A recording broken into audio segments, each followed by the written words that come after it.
आता एरवी सामने चालू झाल्यावर बघायला कोणी नसतं, पण ज्यावेळेस भारत पाक चालू असेल त्यावेळेस घरात सुद्धा माणूस टीव्ही पुढून हलत नाही, जेवतो टीव्ही पुढे.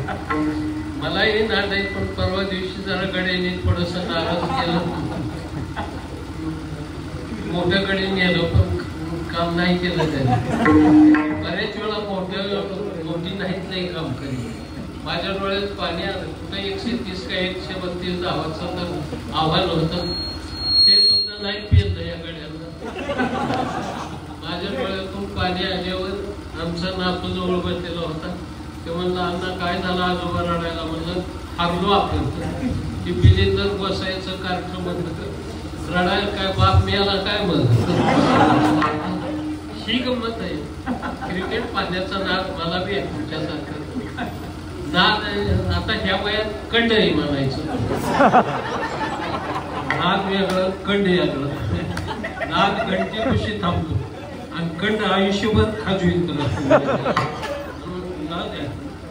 महाराजांच्या बाहेर डोकं टेक होतो आपल्या सगळ्यांच्या. सगळे हे शिवशंभू नाही का प्रतिष्ठान, काय शंभूराजे प्रतिष्ठानचे सगळे युवक कंपनी. या म्हाताऱ्याला म्हणलं कशाला आलं रे हे? आता भीष्माचार्यासारखं फार अक्षरोपर जेवी पडायच्या मार्गाला. पण पोरांचा आग्रह होता की असं आता म्हाताऱ्याचा आदर करू. गुणीजन जाणकरी सगळे अतिशय चांगले. मृदंग तो अतिशय सुंदर वाजवला, इतका चांगला वाजवला की बस. पण प्रोत्साहन म्हणून आम्ही टाळे वाजवण्याच्या भानगडीत पडलोच नाही. आमचं गायचं दादा आमचं तर काय गायनाचं आहे. संगीत ही आराधना आहे, संगीत ही हृदयाची भाषा आहे, संगीत ही वेदांताचं खोज आहे, संगीत हा स्वर्गीय नाद आहे, संगीत हे अंतरात्म्याने परमात्म्याला दिलेलं आलिंगन आहे, संगीत दोन जीवाचं मिलन आहे, संगीत रोमारोमातून निघणारी ऊर्जा आहे, संगीत स्वमोक्षाला जोडणारी सामवेदातली एक जबरदस्त साखळी. आणि ज्याला संगीताचं ज्ञान नाही किंवा संगीत ज्याच्या जीवनात नाही त्याचं जीवन म्हणजे वृक्ष वाळवंटाचा प्रवास आहे. वादी काय शायपूर काय धुमपूळ काय तरीही परमार्थाला पोषक बोल काढते. मेलेल्या जनावरांचं चमडं परमार्थाला पोषक बोल काढतं. हे जित्या जनावरांना सांगावं लागतं. हे दुर्दैव आहे आमचं म्हणतं. हे दुर्दैव म्हणून कधी कधी बापूचं नाव घेऊन थाप टाकीचं. कोण बापू? शंकर बापू आपले गावकराच. अरे बोट टाकून वाजवण्याची सगळी झाली जगात. बापूने असा पकवाजाला हात लावला आणि माग वळला तरी पंग वाजायचा. त्यावेळी पहिलं राष्ट्रपती पदक विजेता जर मृदंगाचार्य कोण झाला असेल तर शंकर बापू आपेगावकर. म्हणून घेता सज्जनाची नावी. मोठ्यांचं नाव घेतलं थाप टाकली तर पुण्यही मिळतं आणि जीवनही सफल होतं. मोठ्यांचा आदरही होतो. दोन गोष्टी. म्हणून मला फक्त कृपेने माझ्याकडे बघा आजच्या दिवस तुम्ही उभं राहिला. मी असं मला दादा म्हटले की उभंच राहतात कीर्तन. माझं कमर घातली त्या लक्ष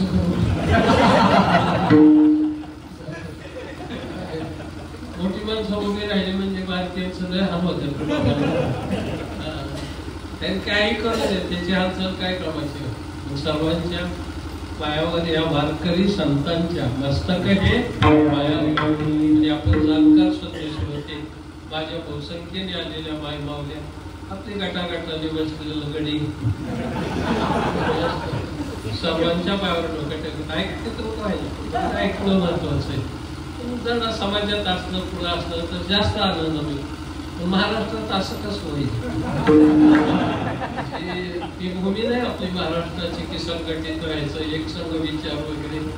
आपल्या मुळात संस्था आपल्या असणाऱ्या विधिमंडळातच वेगवेगळ्या पक्षाची, वेगवेगळ्या जातीची, वेगवेगळ्या गटातली, वेगवेगळ्या विभागातून निवडून आलेली सगळ्याकडे एकत्र राहतात. बघा ना तुम्ही सगळे.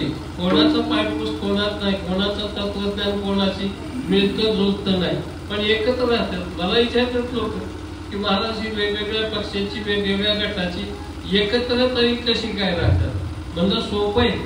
एका जंगलात हाती, घोडं, वाहक, माकड, खोकड, ससा, बोकड, जनावर सगळी एका जंगलात राहतात. पण जंगलाला जर आग लागली तर हरणाला चिकटून वाहक पळतो पण धरीत नाही. म्हणजे साप मुंगसून जातो, मुंगूस पकडीत नाही. उंदीर बोक्यावर उडी मारतो, बोका धरीत नाही. शेळी लांडग्याला घासून चलते, लांडगा पकडीत नाही. कारण जंगलाला आग लागली कशाची? अरे येळीची आग लागली म्हणून ह्या अवलादी एकत्र राहतात. जाऊ द्या, किती उकारलं तरी तेच निघत. आपण वारकरी वैष्णव आहे, आपण संघटित राहायचं. जग कुणीकडेही जाऊ, ते कोणताही पळू त्याने, पण आपल्या त्या संघटनेला ह्यात किंचित बाधा आली नाही पाहिजे. मायबाप ते आमच्या पूर्वजांची, पूर्वासुरीची शिकवण आहे. म्हणून सर्व युवकांना हात जोडतो आणि दिवाळीच्या लाख शुभेच्छा देतो. आपलं भावी जीवन मांगल्याचं, सुख समृद्धीचं, आनंदाचं, भरभराटीचं, पुत्र पुत्राने संपन्न जाऊन 5चे 25 होऊन मांडवावर जाऊ, मांडवाला बांधता बोजा होऊ, तो बुडून दयानंद महाराजांच्या अंगावर पडू. सर्वांना शुभेच्छा. माझ्या भावनांनाही शुभेच्छा. सुंदर चोपदार आहे.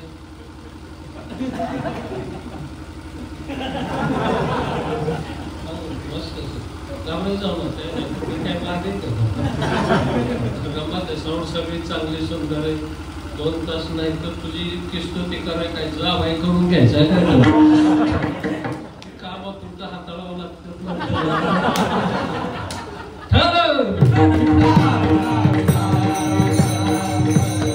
आपलं जीवन उजळावं, आपल्या जीवनाची प्रकाशात वाटचाल चालू राहावी. या ज्ञानप्रकाशात असे आपल्या परंपरेचे थोर आगमन.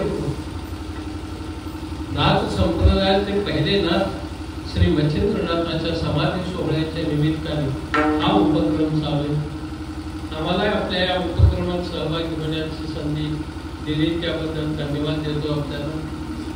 आणि थकलोय बाळालो मी. आता मी यांच्या खांद्याला हाताला हात धरून खाली उतरलो पाहिजे. आता 80 वय चालू आहे. काय थोडपर्यंत लागायचं.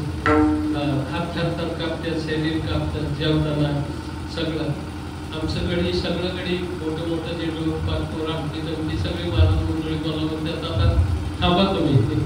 मी थांबतो, तुम्ही बसून आहा ना.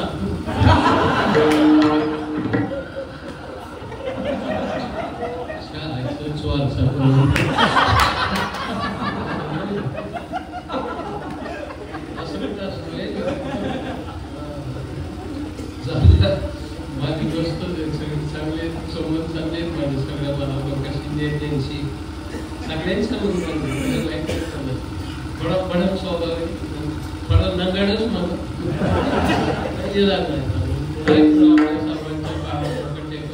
आणि कथेकडे वळायला हरकत नाही. टाळा टाळीला पदा नाद, अंगो अंगी मुळाला छंद, भोग भोगिताची आटीला भोग, ज्ञान मिळून गावात आनंदाने. वारकऱ्यांचं टाळे ते काय नारायणगावचं आहेत का? मुंबई शुक्राची चालू मुली नाही तर मावळी होती. सर्वांच्या सर्वांना अभिवादन आणि कथेकडवर. आज कीर्तन सेवेला घेतलेला होतो. साहित्य सोन्याच्या खाणीतून शब्द रत्नांची निर्मिती करणाऱ्या महाराष्ट्र सारस्वताच्या मंडलावर आपल्या तत्वज्ञानाचा कळस झळकवणारा, विवेकशील बुद्धी, वैराग्य संपन्न जीवन, भक्तीचा परमोच्च बिंदू, भंडाऱ्या भामचंद्र भोरड्या डोंगरावरची साधना, इंद्रायणीचा किनारा, देहूसारखं सुप्रसिद्ध गाव, बोलोबा कनकाईचा वंश, मोरे घराण्यात विश्वंभर बाबापासून 7 पिढ्या परमार्थाचा वारसा, वेद, उपनिषद, गीता, भागवत याचं मंथन करून पंचम वेद गाथ्याची निर्मिती करणारा हा महाकवी,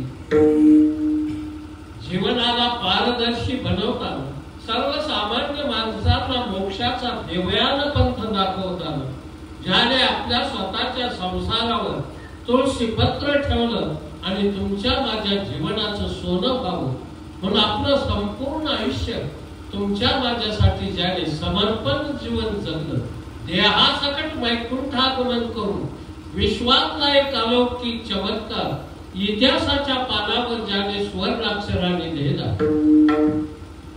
जीवनाची परिभाषा, तत्वज्ञानाचा गाभा आणि भक्तीचा परमोच्च संग ज्याच्या जीवनात लाभला की ज्याचं वर्णन करताना एका महान कवीने म्हटलंय, जगण्याचा पाया, चालण्याचे बळ आणि विचाराची कळ तुकाराम म्हटलंय. काय भाषा आहे मायबाप महाराजांबद्दल वापरलेली.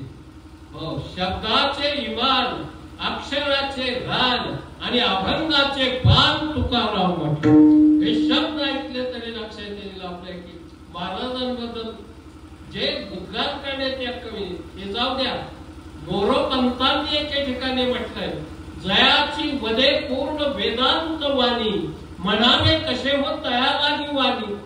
अरे ज्याची वाणी वेदांत बोलते त्याला वाणी म्हणणं म्हणजे वाणीला भूषण नाही, दूषण आहे. मी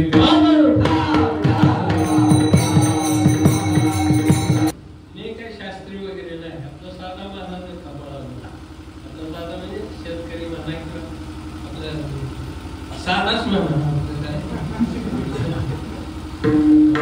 मला ते घटन मटन पटन जून सरपंच खानून पुरुष शोक्तीन रजतन सत्ख्यातीन असत्ख्यातीन निर्वचन आज्ञान आवरणन विक्षेपण परोक्षण अपरोक्षण शोकनाशन आनंद वाप्तीन पूर्वमीमांसा उत्तरमीमांसा सांख्यन कनातन गौतम असं नाही बाबा मला ही आपली साधी फिलॉसॉफी. एखाद्या वेळेस Socrates, plateau, Spencer, Lenin, Karl Marx, Darwin, Einstein, Shakespeare कळेल मायबाप, पण वारकरी कळण्यासाठी वारकरीच व्हावं लागतं मायबाप. वारकरीच व्हावं. तो करा म्हणजे काही नाही होत आलं तर काय हो.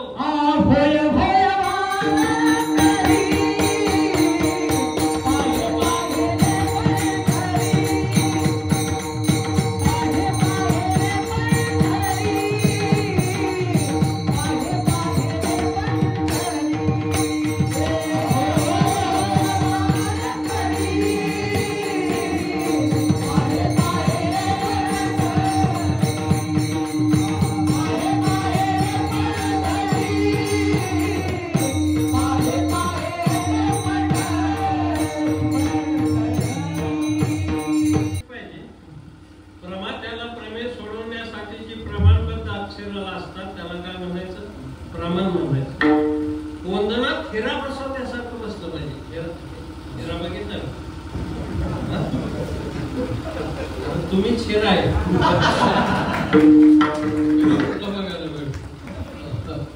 जगतात सर्वात मोठे हिरा म्हणजे कोहिनूर, जो दगडाच्या दगडी कोळशाच्या खाणीमध्ये तंजावर मध्ये सापडला, पण शापित होता.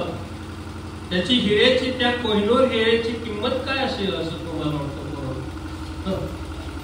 बरं कसं एकावर 30 शून्य लिहिल्यावर, एक अंकावर 30 शून्य लिहिल्यावर जेवढी किंमत होते तेवढे डॉलर्स किंमत त्या कोहिनूर हिऱ्याची. रुपये नाही, डॉलर. तेवढी किंमत आहे त्या, पण शापित आहे. नादिर शहाने पळवला तो हिरा, डोक्यावर वापरला, कुणी राहिलं नाही, नांगूर फिरला. इंग्लंडला त्याने दिला, व्हिक्टोरिया राणीने वापरला, कुणी मुलबाल झालं नाही. 6 हेक्टर राणी तसेच मेल्या. काय बोलतोय? एखादी शापित वस्तू असली ना तिचं नादी लागत जाऊ ना. एखादी जमीन शापित आहे, महात्म्याची, फकीराची, गोसाळ्याची, ब्राह्मणाची, तसल्याला अजिबात चिकटायचंच नाही. तिकडं चिकटलं की इकडं निसटतं सगळं, त्याच्या नादीच लागायचं नाही. अरे साधूच आहे ते, महात्म्याने साधना करून त्याला मिळालेलं आहे ते. तसं नाही करायचं कधी, कधीच आयुष्यात वागायचं. काय काय महाराजाजवळ आहोत, महाराज लुटलं काय काय खरं बोलतोय, कुणाला पटून नाही. मला जे खरं वाटतं ते मी बोलून जाऊ द्या. काय तत्वज्ञान आहे? महाराज या अभंगामध्ये एक महत्वाची गोष्ट सांगतो. महात्म्याचं वर्णन नाही याच्यामध्ये. महात्म्याची लक्षणं काय असतात ही लक्षणं सांगतानाच ज्ञानोबराय ज्ञानेश्वरी या संबंधाने काही बोल्या घालतात. सुमहात्मा सुदुर्लभ हा म्हटलं. असा दुर्लभ महात्मा आहे जे तो विषयाची मोठ झाडी माझी काम क्रोधाची साखळी चुकावण्याला पाणी सद्वासनेची. एकच ओवी सांगतो. ऐसा महात्मा दुर्लभ ती म्हटलंय. येर भौत जोडी ती कीर्ती जयाची भजने भोगासाठी. बाकीची सगळी भेटते. साधू भेटत असतात. काय पुण्य केले ह्या गावाने मला माहित नाही.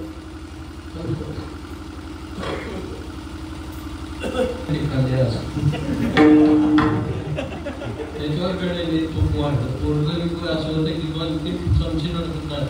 त्याला वाटतं महाराज ठेवायचंच ना. पचवायची ताकद तर पाहिजे लक्षात. आता काय आता काय नसतंय शरीरात हळूहळू जे कमी झाले. तर आपण काय साधू संन्यासी माणूस आहे का ग्रस्त माणूस आहे. मुलं बाळेल मला तुमचं असं बाबांसारखं संन्यस्त जीवन वगैरे नाही माझं. सामान्य माणूस अर्थात परवा चहा आगाव सांडला म्हातारी आमच्यावर हात हातात कापतोय पाकिट घ्यात आणि बरं कापत नाही. घरचंच आमचे दुधात सगळं काय करतात नाही म्हणजे 17 नातोय 4 पतोय धरण फुटलंय.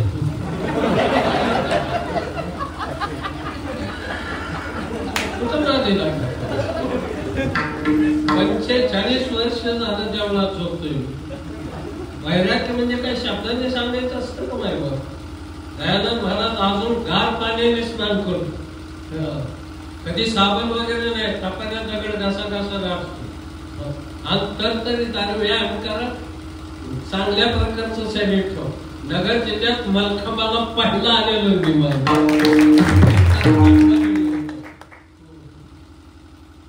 फाडली काय कधी पावती.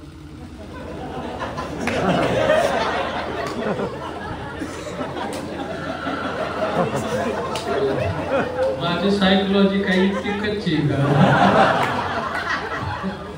करतो तर मोठी मजा आहे.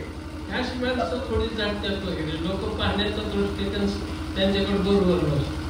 जितका आबोधतो म्हणजे काय ते मिळाल्याशिवाय आबोधतो काय मिळत त्याच्या महिनाभर अब्दुल जे बोलले लोकांची खायची हे नाही ते शेव काटकसर करून कसतरी सप्ताह भागवायचं. तिकडे बसलेलं असते चालू ह्याच्या काय बापात जात होतं काय की म्हणायला पुन्हा मोकळी लय अवघड गणित असते. पुढं चालणारे माणसं त्याच्याबद्दल गुंदोष काढत जाऊ नका. उदाहरणकरणाने मदत करत चांगल्या कार्यावर. आणि इतकं देत आहे देवाने दिले आपल्याला. यंदा झाले पावसाने याने थोडस वातावरण घटून झाले. थोडं वाहलं थोडंसे काही नुकसान झाले. 10-15 वर्षांनी होणं गरजेचं आहे. इतकं सरळ संदेव ही सरळ राहिले काय ही चौक फुलेवर तर डाब्यावरच दिसले असतील ना. काय कारण नाही काय अजून मधून फटका पाहिजे. मागं करुणाचा आता ह्याचा पुढं मागं काय होईल काय सांगता येत नाही.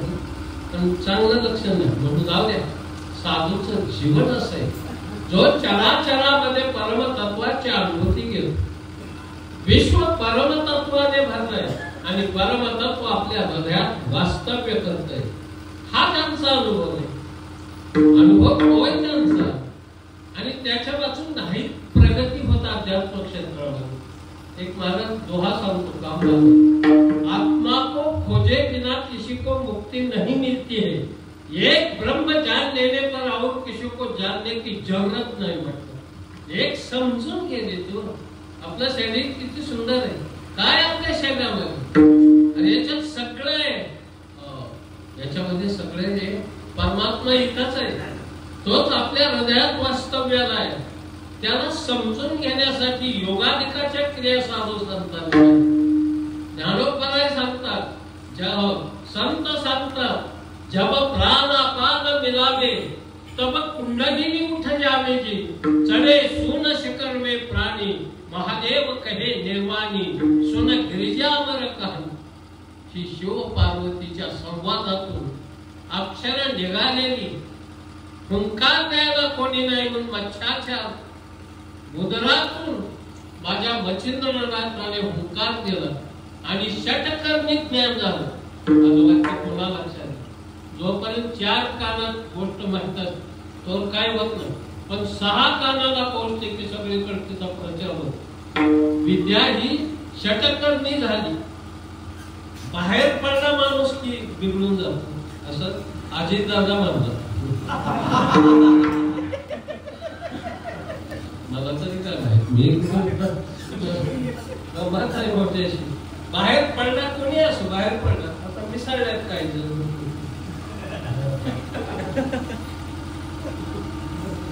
चाललंय बरं आहे, काढते हातात आपण काय जाळे माहिती.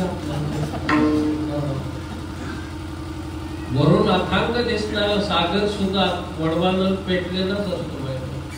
साधूचं अंतःकरण वेगळं असतं रे. त्याने आपले आयुष्य साधनेला समर्पित केलेलं असतं, समर्पित केलेलं असतं.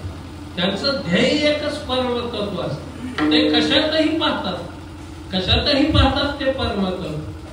अरे गंगेची कावड घेऊन निघालेल्या नाथ बाबांनी रस्त्यावर व्याकुळ होऊन पडलेल्या गाढवाला ते गंगेचं पाणी पाजलं, त्याच्यातलं परमतत्व ओळखलं.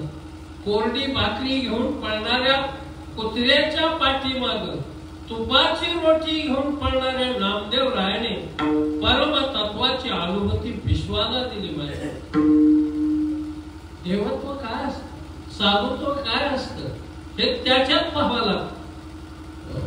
काय साधुत्व त्याच्यात पाहायचं. परमपूजेने प्रातस्मरणे बाबा म्हणजे कुष्ठरोग होता, त्या माणसाला कुष्ठरोग नव्हता, पण कुष्ठरोग्याची लस स्वतःला टोचून घेतली कुष्ठरोग्याची सेवा करण्यासाठी. देव त्याच्यात पाहायचा. अरे हजारो मुलाची माता झालेल्या सिंधुताई सपकाळ मध्ये देवत्व पाहायला शिकायचं. साधू म्हणजे काय असतं, आज 40-50 मुलं इथली महाराज आळंदीला सापडलं. हे साधूचं लक्षण आहे हो. ज्याशी अपंगिता नाही त्याशी घरी जो हृदयी तोची साधू ओळखावा. देव तेथेची, देव पाहायला जायचं कुठं. साधुत्व त्याच्यामध्ये असत. साधुत्व म्हणजे दार लावून जेवण्यामध्ये नसतं, कळलं तो. बरेच साधू लय मोठ्या जटा राखल्या म्हणून साधुत्व नाही. एकाने त्या इतक्या राखल्या की केस बागडत म्हणून फुग्यावर केस गोळा केला. केसावर फुगा 5 किलोची जटाला जटा वाढल्या 20-25 फुटाचं ते जटाचं पेट्रोल वागवायला 5-6 गडी. लोक बारा पाया पडायचे त्या महाराजाला, कारण त्या इतक्या लांब जटा वाटल्यावर केवढा असेल महाराज, किती जण. एकाने विचारलं महाराज आपलं आयुष्य काय, तो मी असा उडाड होता. तो मला रामप्रभूच्या लग्नात आचार्य होता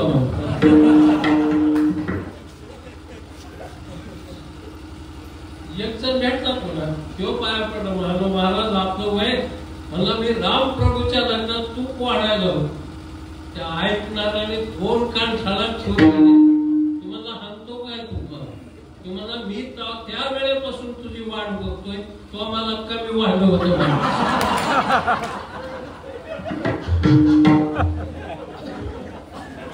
साधुत्व म्हणजे काय, ते साधुत्व असतं, नकली झालं रे ते. त्याला महत्व नाही. माऊली सांगते, मुक्ताई बोलते, घरी भगवा झाला नामे, अंतरी वश्य केला कामे, त्याशी म्हणू नये साधू, जगे विटंबना बाबू. काय करत रे, काय नाही फायदा तुला. फार तर फार श्रीमान बनशील, साधू नाही बनायचं.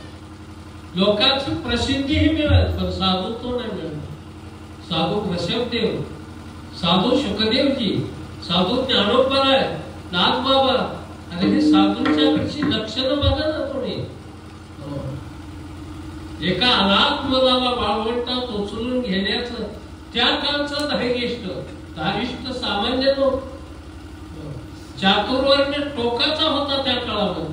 त्याही काळात त्या चातुर्वर्णाच्या भिंती मोडून नाथबाबाने ते बालक कोणाचं न पाहता उचलून घेतलं. हे साधुत्वाचं लक्षण आहे बाई, ही साधुत्वाची लक्षण. मग काय असतंय हे जीवन, त्याचं नाव आहे. आणि ते जगण्यासाठी तो जो जगला ना, देव वगैरे नाही, देव मुळात काय असतात,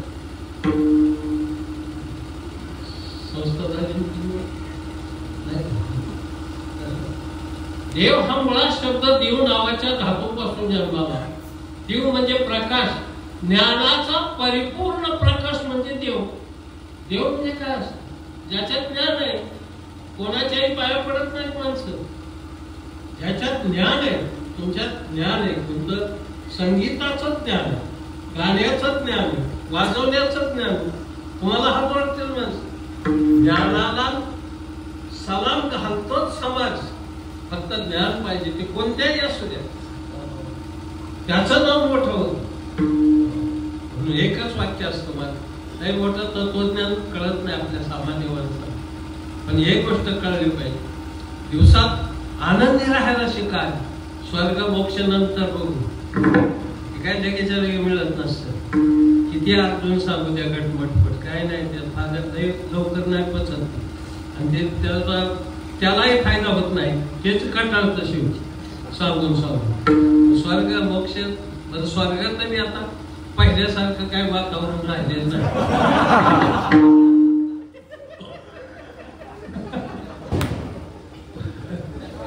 पहिलं होतं चिंतामणीच्या सारखा कावदेवाची खिल्लारे कल्पतरूच्या भागात रंभा उर्वशी मेनका चौफुला नटरंग दंगल बाहुबली पुष्पा गौतमी स्वर्गात होत काही नाही. आता सध्या मी 5-6 महिने तिथंच होतो, कटाळून खायला आलो. हा जो आनंद आहे ना, तो स्वर्गात हा सुख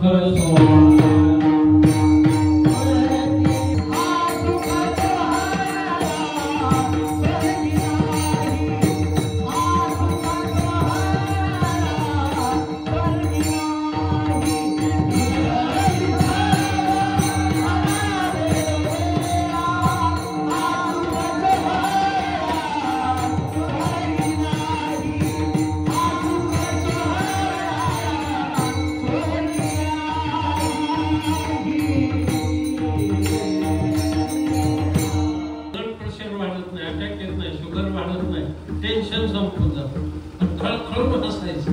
काही माणसं आयुष्य हसत नाही, गंभीर असते, दांडाण्यासाठी. तुझ्यावर का नोकरी भाऊ पडला, आणि या जगण्यावर, या जन्मावर शतधा प्रेम करावे, कशाने महाकवीने म्हटलं. आनंदी राहायला. आता काही माणसं तक्रार करतात, मला मी एकटाच असतो, कसं काय हसायचं, कान लावून कपडे काढून हस.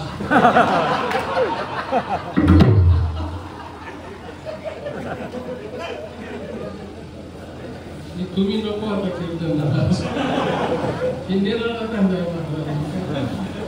काय बेदारकार गमत आहे. आनंदी राहायला शिकाय.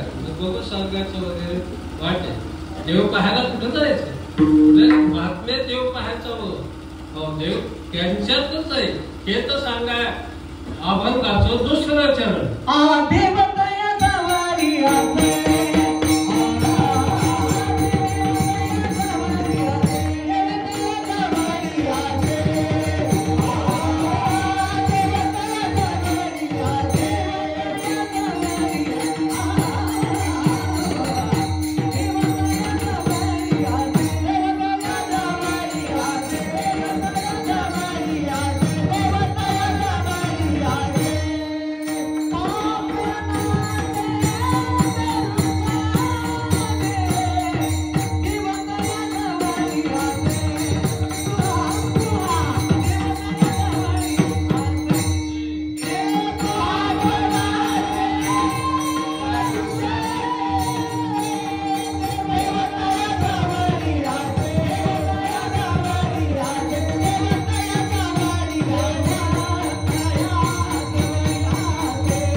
पहिल्या जन्मात टोल नाक्यावर वाजवला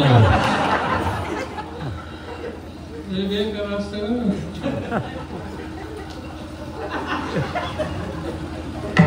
मराठी चित्रपटातला गणपा पाटीलच बोलतो.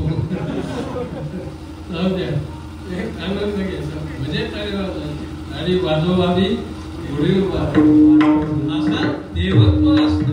महात्म्यात साधूमध्ये देवत्व असतं. हे अनुभवाने सिद्ध होतं पाहिजे. अनुभव फार महत्वाचा असतो. साधू संतांनी अनुभव वाचून तत्वज्ञान कधी विकसितच केलं नाही. ते तत्वज्ञान सांगताना त्या अनुभव नसेल तर काय उपयोगी नाही. पण अनुभव सांगणारे संत हे इतके वाकबगार आणि उदारमतवादी होते की कसल्याही प्रकारचं श्रेय न घेता सहजरित्याने समाजाच्या उद्धारासाठी आपलं तत्वज्ञान विनामूल्य दिलं होतं. त्यांचं औदार्यच इतकं आहे की त्या औदार्याला सीमाच नाही. मला कधी कधी जाणीव होती किती मोठेपण आहे यांचं. आपल्याकडं सल्ला सुद्धा चांगला देतीलच ज्ञानी माणसं. ज्याला कळतंय त्याने समाजाला चांगला सल्ला द्यावा, जीवन जगता यावं, प्रपंच चांगला व्हावा, त्याची बंगला व्हावा, गाडी एखादी दारात असावी, मुलं चांगल्या उच्च शाळेमध्ये असावी, इथं संस्कार चांगले, त्या माणसाचे संबंध असावा. हे संसारी जीवनाचं सार आहे. पण गंमत अशी आहे, हा अनुभव तर नसेल ना, नाही तर संत हे अनुभव वाचून बोलतच नाही. अनुभवे आले अंगा हे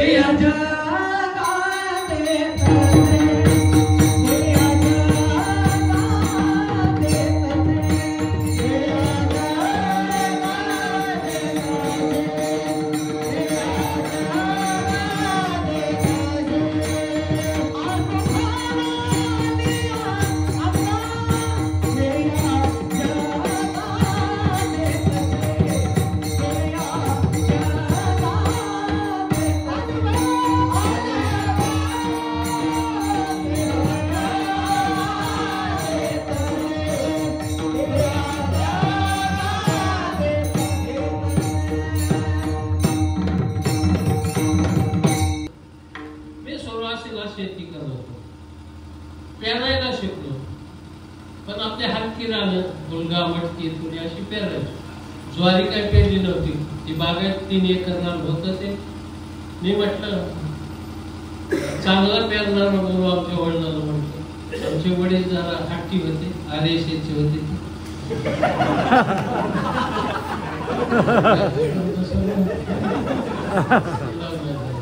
आजी तसलीच होती. त्याचं मागे कधी जमलं 113 वर्ष झाली. वाट बघून बघून गेली. काय करायचं त्या म्हातारीचं. माझं तर वाकडं यायचं कारण काय, ते म्हातारी मला साई खाऊन देत नव्हती. मी पैलवानकी करायचो. मला खाल्ल्याशिवाय मला तरी कसं पैलवान. एके दिवशी मी इकिरीवर आलो. मला आजी मला 5 बहिणी, मी एकटा लागतो आणि तू मला साई खाऊन देत नाही. तू का माझी वैरी नाहीस? बाबा म्हणजे तू तरी का माझा वैरी का? मग का साई खाऊन देत नाही? म्हणजे मिशा येत नाही. कुठल्या विद्यापीठात म्हातारी पदवीधर होणार. मी कोल्हापूरून आणून मिशा आल्या. म्हणजे आता तर ती साई खाऊ दे ना. म्हणजे तुझ्या पोराला यायच्या नाही. म्हातारी गेल्यावरच निवड आपण साई म्हणजे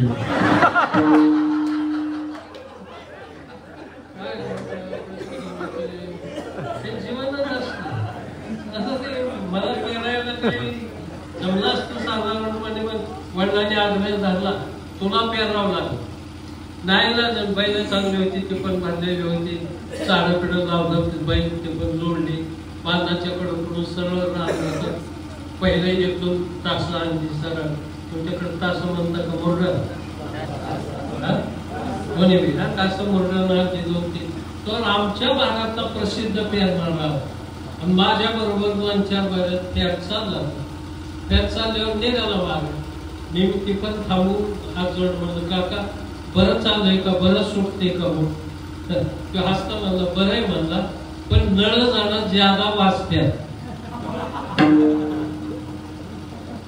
मी काय बोलतो ती कळतं ना आपल्याला. नळ ज्यादा वाचते त्याचा अर्थ काय? आणि तिथून पुढं मी मूठ दाबली. ते 9 फुटावरचे पाडून दुर्जनाचं एक वाक्य सज्जनाचं आयुष्य बर्बाद करत असतं मायबाप, बर्बाद करत असतं. आणि सज्जनाचं एक वाक्य वाद्याचा वाल्मिक बनवतं मायबाप, वाल्मिक बनवतं. सहज बोलणे हित उपदेश,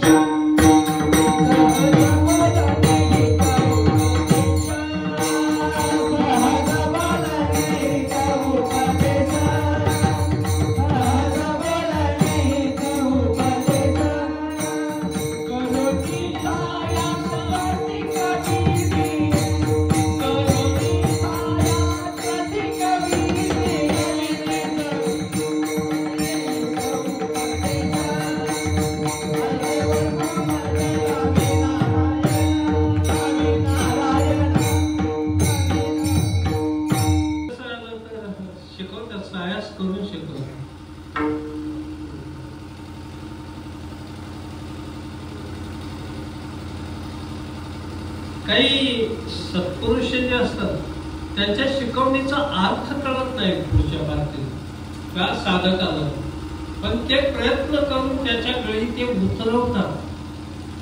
हे साधूंचं जीवन असतं, त्याच्यासाठीच त्यांचा अवतार असतो त्याच्यासाठीच. एका विद्यार्थ्याला ब्राह्मण शब्द उच्चारायला येत नव्हते. ते गुरुजी पुष्कळ वेळा सांगायचे, गुरुजी सदाशिव पेठेतले विद्यार्थी आपल्याकडला.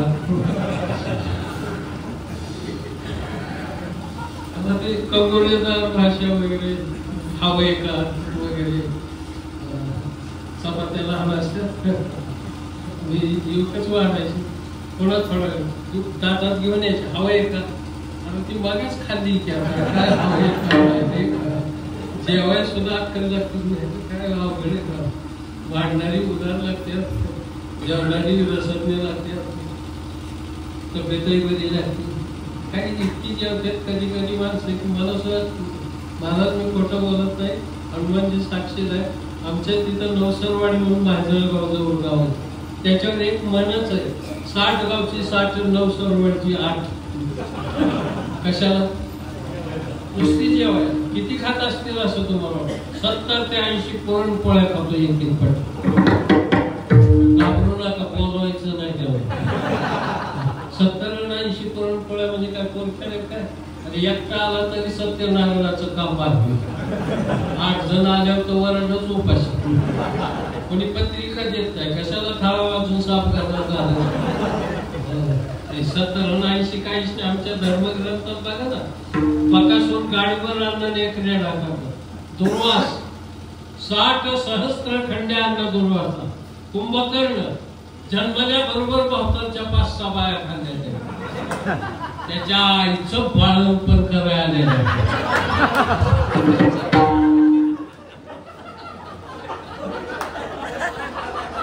तुम्हाला काय शिवी वाटते का? फक्त स्वर बदलून सांगितलं म्हणजे स्वरात किती ताकद आहे की तुमच्या भावना लगेच बदलले. आता बिघडला भावना काय झालं नाही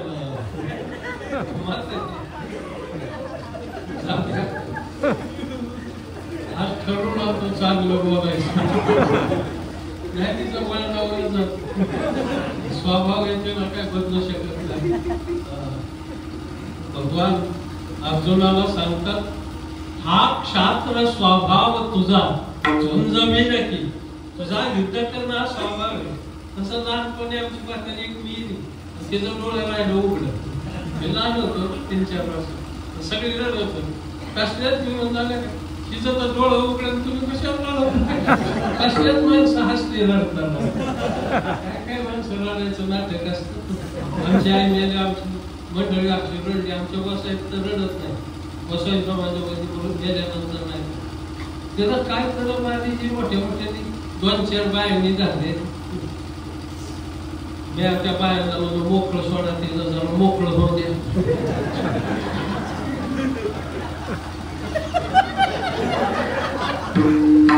आयुष्यात कधी माझ्या आईला कब्बर चहा द्यायला ती मोठं हे सगळं मी एकट्याच्याच घरचं सांगतो.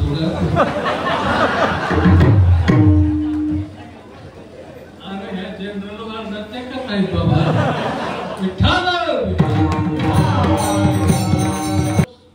शुद्ध बनतो, तज्ञ बनतो, ज्ञान घेतो, सहवासाने ज्ञान. पण संतांचा जो अनुभव आहे ना ते फक्त परमतत्वालाच आलिंगन देऊ शकतात, त्याचा व्यास मोजू शकतात, त्याला आपल्या कवेत आणू शकतात फक्त संत आहे. आणि हा त्यांचा अनुभव आहे. म्हणून मी मगा बोललो की बस जीवनात परिवर्तन घडवणारा एकच वर्ग आहे आणि तो म्हणजे संत मार्ग. दुसरा कोणता वर्ग नाही की जो परिवर्तन जीवनात घडवू शकतो. म्हणून मी सहज बोलतो की खाण्यामध्ये सुद्धा ज्ञानाची गरज. जेवायला गेला त्यालाही ज्ञान पाहिजे. स्वर्ग मोक्ष काय बापाची ठेवाय लगेच लगेच कसं भेटत ज्ञान नसेल तर.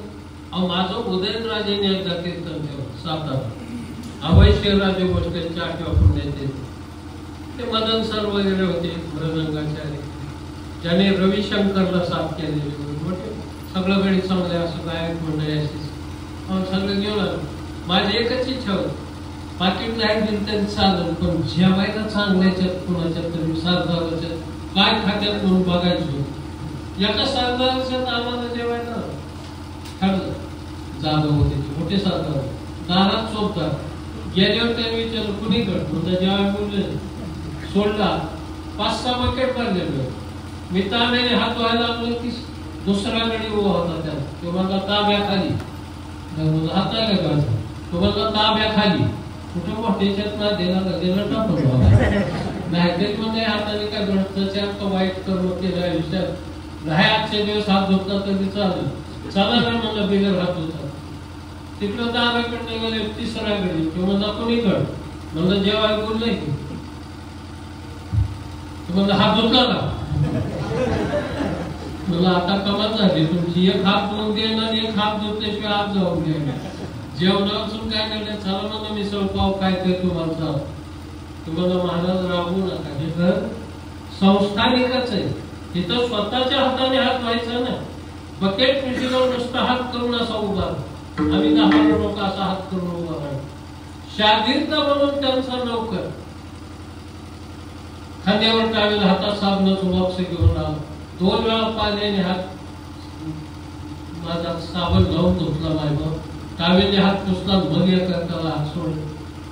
मला ते इतकी भीती वाटायला लागली जिथं हात धुवायला माणसं आहे तिथं आत गेले जीव घालत्यात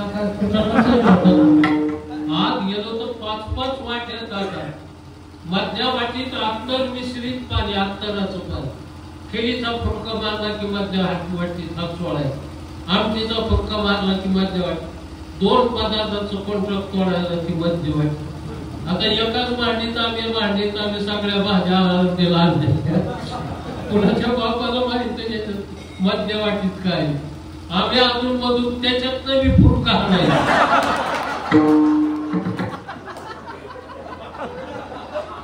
दिस इज फुटका.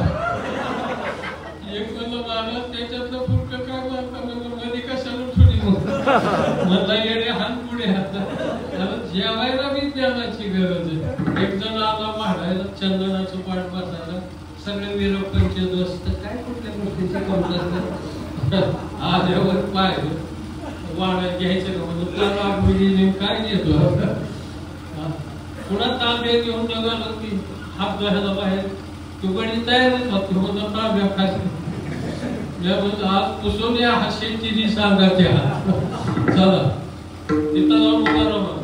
त्या ठिकाणी पुन्हा बकेट पुशी आम्ही उभा राहा. त्याने हात धुतला पुन्हा साबण टावेने पुसला आणि असा हात चोपला 2-4 बारे आणि असा खटकून मोडला. मी म्हणलं तसं कशामुळे दमलेला. मला त्या दिवशी कळलं की मोठ्याचा हात जेवताना तुमची पहिलं सगळं काय बोलावं हे अनुभवाने सिद्ध होत असत. हे अनुभव घ्यावा लागतो आणि हा अनुभव संत अभंगाच्या पहिल्या